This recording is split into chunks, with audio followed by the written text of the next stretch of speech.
I'm Liam. I'm Wayne. You're listening to In Film We Trust YouTube. A place where we post clips from our recent episode. All links down below in the description. And now, on with the show.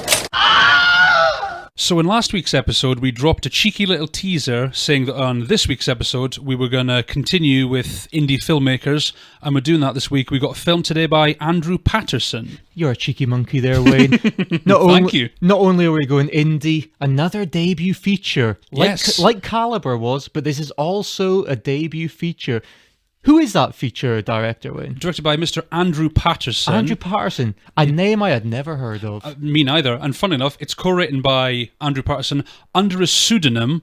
Ooh. Not entirely sure why, and somebody called Chris Sanger, another name I'd never heard before. Well, there you go. I actually saw this several years ago. It's very singular, Wayne. There is no denying that this guy knew what he was doing. Yeah, it's the kind of film that feels like every single minute detail was planned out. Like Hitchcock would say, him and the screenwriter would plan every single detail in the script, then all that's left to do was film it. That kind of feels like this. Every single little detail. Because this was actually written by third parties, wasn't it? Yes, it was. Who was that, Wayne? Well, it was based on an idea by Patterson. Right. Because he had this single idea and he wrote it down on a piece of paper, and he wrote down 1950s black and white, New Mexico, UFO landing.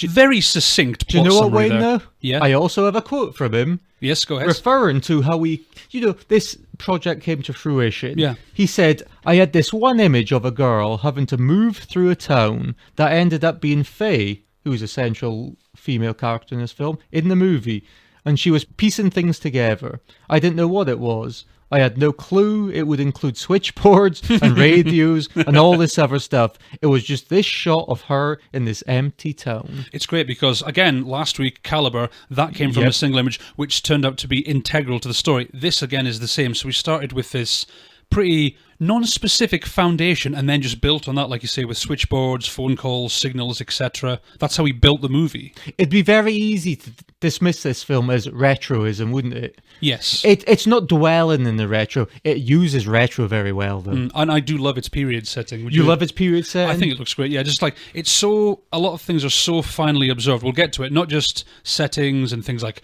cars and TVs. Yes. Even dialogue. The dialogue in this film creates a very particular time and place. But what did you think? This film is very much taking inspiration from The Twilight Zone. Yes. Rod Serling. In fact, pretty much the first line spoken in the film is almost directly from The Twilight Zone. Now, I'm going to ask you, Wayne. Yes. Be prepared. Rod Serling fan? Twilight Zone fan? Original Twilight Zone fan? I've honestly never actually seen a single episode of Twilight Zone. You have never saw the original Twilight Zone episodes? As much of a sci-fi fan I am, I've never actually seen any Twilight Zone. Are you shocked? Are you surprised? You know what, Wayne? What? You just got our podcast cancelled. But no joke. It is so good. There was an 80s, a reimagining. There was a series in the 80s, The Twilight Zone, which ended up being a film with John Landis. Let's not talk about that, Wayne. Yeah, let's not talk about that one, yeah. Definitely not a helicopter crash. Absolutely not, no. But also, did Jordan Peele not do one recently as well? Jordan Peele, but Leonardo DiCaprio, great actor. And, do you ever find it funny, right, that there are certain huge actors, for example, Leonardo DiCaprio. Yeah. But do you also feel at the same time they're underrated? Because they're such a celebrity, they don't get the esteem of how well they actually act. I think so, yeah. You mean like your DiCaprios and your Pitts and your Clooney's, people like that? Yeah, I see what you mean. Like their public persona overshadows the work, even though their body of work is undeniably fantastic. Oh, yeah, the box office gold, but, because they're so big, they almost get dismissed. But anyway, as I was saying, Leonardo DiCaprio has always wanted to bring a new Twilight Zone to the screen. This has been one of his favourite shows is Twilight Zone, the 50s, 60s one. I did reckon if I sat down and watched it, it would probably become one of my favourites as well. It is absolutely brilliant. That classic 1950s, wasn't it? Early 60s. Round about that time, yes. Yeah. Kind of round about the time this film is set. And again, you can see its influences in its genesis, its setting, and just the general story that it's telling. Because I think Rod Serling also, he wrote the original Planet of the Apes. the Charlton Heston Yes, version. which is why it's so textured, because there's parallels to racism. Yes. There's all them themes which the Twilight Zone kind of expressed in itself, but in a sci-fi way. Was because he's often regarded as one of the best TV writers of all time. Great man. Because Twilight Zone, that was basically his baby. Like, he created and he wrote most of the episodes, didn't he? But you know what, Wayne? Yes. You are correct. But we're also on about Faster Than Night. Great film. Great film. Fantastic Great film. So, Andrew Patterson, who directed this film, Yes. do you know how much it was? How much it cost? 700,000. 700,000. I have to say, it looks very good for 700,000. That sounds like a lot of money, but when you're factoring in everything you have to pay for, that's a good-looking film for that money. So when you want to adapt that into UK currency, what would you say 700,000 is to our our friends across the Atlantic? What would you say? Would you say about 500? I want to say around £500,000. £500,000. Something like I'd that, go yeah. with that as well. Which, again, if you said a UK film which cost about £500,000, you're not looking at anything big, anything too mega serious, nothing too mainstream, you could almost say. So do you want to discuss where Andrew Patterson actually got this pedigree? Where did he start? What was his influence? It was commercials, because essentially this film was made by himself. He self-financed this movie from making commercials. And I guess he had maybe big love of sci-fi in his background as well. Well, Andrew Patterson was he's from Oklahoma, isn't he? And I think his main income he produced these videos for the Oklahoma City Thunder, who is the NBA team from Oklahoma. This doesn't mean much to us, not really, no. To us British people over here, but to you Americans it will. This means something. So he made these, video packages, these advertisements for the Oklahoma City Thunder. Yeah. And he also had an advertisement company, and he'd draw finance in this way, wouldn't he? Yeah, so basically just make commercials and then put it together and to make this film. Because the background of this film, the kind of genesis is he actually interviewed people. Because this film, yes, it's about alien life, we'll say. It is. Visitations. And he, in part of researching for this film, he spoke to real-life people who believed in alien life. They believed in visitations. They believed the conspiracies. He probably even spoke to some people who believed they were really abducted. So I'm going to ask you, Wayne, yes. Up front, do you believe in aliens? Yeah. You do? I do. Want to elaborate? As in life on other planets. Because when you say aliens, everyone thinks Independence Day, big UFOs, motherships coming down. When you say life on other planets, I think it's almost guaranteed. Considering the size, the scope of the universe, it's almost impossible. There's actually an equation called the Drake equation, which What's that? You tell me. It's to calculate the possibility of life on other planets. Right. And according to this equation, it's almost impossible that there isn't life on other planets. Okay. That's something to take in. Okay, what about you? What do you think? I agree with you, I think. Similar thing, these UFO sightings, I don't think they're alien in origin on Earth. Yeah. I think there must be somewhere in the universe where, aliens exist. Yeah. Life on other planets exists, but I don't think we're being visited by spaceships. I don't believe in the ancient alien theory. No, you think this is just so that this is not space tourism. These aliens who are come by having a look at the planet and then buggering off somewhere. Have you watched Ancient Aliens? No, I haven't actually. You've never watched Ancient Aliens? Well, that's like a documentary series? It is a documentary. You're missing out. That's not the guy in the memes who says aliens, is it? Or is that the History Channel? Wayne? Yeah? It is. That is the guy. It is the guy. Right. I feel duty-bound to watch that now. But it's funny you mention that because this film was inspired by some real-life alien encounters. One is the Kecksburg Incident. Unfortunate name. Yeah, I'm really hoping I'm pronouncing Do you that want right. to tell the Americans, Wayne, what Keks means? Keks. Well, Keks is kind of UK slang for trousers. Trousers, underwear. You get the gist. Right. So the Kecksburg UFO incident and also the Foss Lake disappearance. Foss Lake disappearance. You would say more Kecksburg. Kecksburg was yes. Trousersburg incident in 1965. Essentially, something came into the atmosphere and burned up. Happens all the time. It's a very common occurrence. So that's what occurred. Basically, yes. What's the Foss Lake?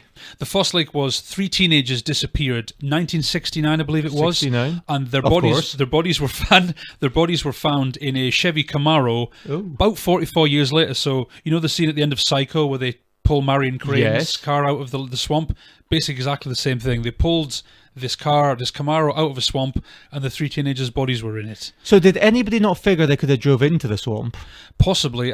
Thing is, it's one of those stories that's been mythologized, where the police Yes. came out with a very official report, and everyone says, "Oh, I don't really believe that." But that's what a lot of this film is about, because this film is more about questions than about answers. It is. Would you say? Very much so, Wayne. And Yes. do you know what a lot of his influences were? 19th century novels. Do you know Okay. which novels, though? Randomly. I was going to say H.G. Wells, but when you said randomly, which Yeah, you take a guess. It's not them. No? War and Peace, Wayne. Tolstoy. Tolstoy. Yeah. Guess what the other one is? It actually featured in our Adventureland episode.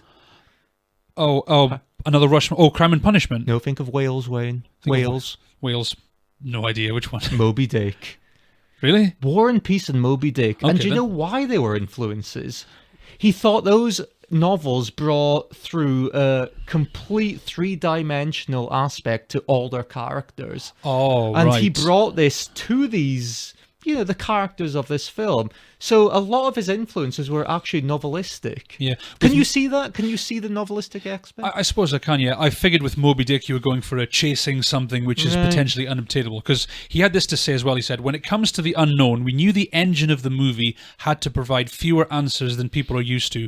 Wonder and curiosity are more powerful than anything you can devise as a tangible plot point or answer. Well, it's the mystique, isn't it? It is. It's If you provide a mystery, it intrigues automatically. If your mystery is compelling enough, you will draw the viewers in. And as a viewer, you are also, along with the characters, trying to solve the mystery. Did you ever watch the TV show Lost? I did, yes. Yeah, I was big into Lost at the start, but I think it got criticised for as the longer it went on, the more questions it threw out, but the less answers it provided, and it just got frustrating, because I think the writers even admitted that they didn't really know where they were going. They were making it up as they went along, and so it became kind of more unsatisfying. So you almost thought they wrote themselves into a hole. A lot of the time, yeah. Right, but this mystique, Andrew Patterson himself, he wasn't coming from much of a background, No. especially film-wise. He even said, I didn't have any mentor or connection to the film industry. No agent, no manager, nothing. We started with Sundance, South by Southwest, Tribeca, all these kind of film festivals. Every one of them said no. This was after he made this film, so they rejected this film. He says, and then on a whim, at the end of 2018, because you've got to remember how new this film is. Yeah, very recent. Yes. He said, I submitted to Slam Dance, which wasn't one I was too familiar with. Mm. He said, I did it on my phone. I just clicked, and then I went to what I was doing already, thinking that they won't take my movie either. Right. Right. So this is a guy, we've said, self-financed. He's brought all these people into his sphere. He's created this piece of work. He has been rejected by all, the major independent film festivals. Yeah. So he puts it forth into Slam Dance. Now, Slam Dance, I think, is a film festival for new filmmakers. Is it? It is in Utah. I'm pretty sure it's Utah. Right. It also won the Audience Award at this festival. Mm. And do you know who was a big mentor after this fact for Andrew Peterson? Who's that? Steven Soderbergh. Steven Soderbergh. Do you know why? Oh, well, because he kind of made his name big at festivals as well. Well, Soderbergh identified 3 aspects to this film, which not every new filmmaker has, or even established filmmaker. He identified narrative, yes. the way to tell a story, performance, and camera.